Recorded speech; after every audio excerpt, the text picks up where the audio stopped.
Dragon மூவில big பாஸோட reference பயங்கரமா use பண்ணிருக்காங்க போல. அதாங்க நம்ம ஆரி ப்ரோ வந்திருக்காரு, பாலா ப்ரோ வந்திருக்காரு, நம்ம ஃபேட்மேன் ரவி சார் உள்ளுக்கு வந்திருக்காங்க, அதுக்கப்புறம் வந்து ஜோ மைக்கேல் அவரும் உள்ளுக்கு வந்திருக்காப்ல. இந்த மாதிரி பிக் பாஸ் ரெஃபரன்ஸ் வந்து அதிகமாவே இருந்திருக்குங்க. நம்மளுக்கு தெரியும் டிராகன் இப்ப ரிலீஸ் ஆகி பட்டையை கிளப்பிக்கிட்டு இருக்கு. இதுல பிரதீப் ரங்கநாதன், அனுபமா, மிஸ்கின், கௌதம் வாசுதேவன், அது மட்டும் இல்லாம நம்ம யூடியூப் கதாநாயகர்களான விஜய், சித்து, ஹர்ஷத் கான் எல்லாரும் அவங்கவுங்க ரோலை வந்து பெர்ஃபெக்ட்டா சூப்பரா பண்ணிருக்காங்க. படம் வேற லெவல்ல இருக்குங்க.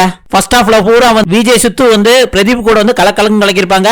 செகண்ட் ஹாஃப்ல பிரதீப் ரங்கநாதன் கூட ஹர்ஷத் கான் கூட இருந்து கலக்கிருப்பாங்க. சரி, இதுல பிக் பாஸ்ல ஆரி ப்ரோ எங்க வராங்க அப்படின்னு பாத்தீங்கன்னா, இதுல படம் பார்க்காதவங்களுக்கு ட்ரெய்லர் பார்த்தாலே உங்களுக்கு தெரிஞ்சிருக்கும். பிரதீப் ரங்கநாதன் வந்து 48 அரியர் வச்சிருப்பாப்ல.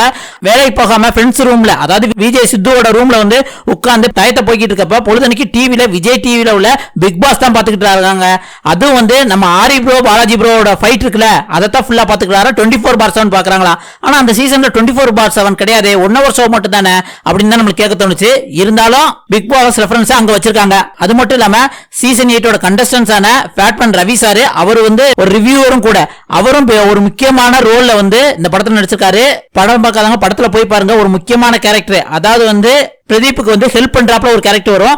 அதே மாதிரி வந்து பிக் பாஸோட இன்னொரு ரிவ்யூவர் ஜோ மைக்கேல் இருக்கு, உங்களுக்கு தெரிஞ்சிருக்கும். இந்தியா கிளிஸ்ல வந்து ரிவ்யூ பண்ணிக்கிட்டு இருப்பாரு. அவரும் வந்து ஒரு சின்ன கேரக்டர்ல நடிச்சிருக்காரு. இந்த மாதிரி பிக் பாஸ் ரெஃபரன்ஸ் நிறைய இடத்துல டைரக்டர் அசோத் மாரிமுத்து வந்து வச்சிருக்காருங்க. ட்ரெய்லர் ரிலீஸ் ஆகி இதுக்கு நிறைய நெகட்டிவ் கமெண்ட்ஸ் வந்தது. ஒரு 48 அரியர் வச்சிருக்கவன் காலேஜ்ல எவ்வளவு வந்து ஃப்ரீயா சுத்துறான், அவனுக்கு லைஃப்ல கடைசியில பணக்காரனாய் செட்டில் ஆகிறான் அப்படின்ட்டு வந்து பயங்கரமா எல்லாரும் கழிவு ஊத்துனாங்க. ஆனா படத்தை பார்க்கும்போது டோட்டல் டிஃபரெண்டா இருந்தது. நீங்க படம் பார்த்துட்டீங்கன்னா உண்மையிலே படம் எப்படி அப்படி இருக்குங்கிறத கமெண்ட்ல சொல்லுங்க. இதை பத்தி நீங்க என்ன நினைக்கிறீங்க அப்படிங்கறத மறக்காம கமெண்ட்ல சொல்லுங்க.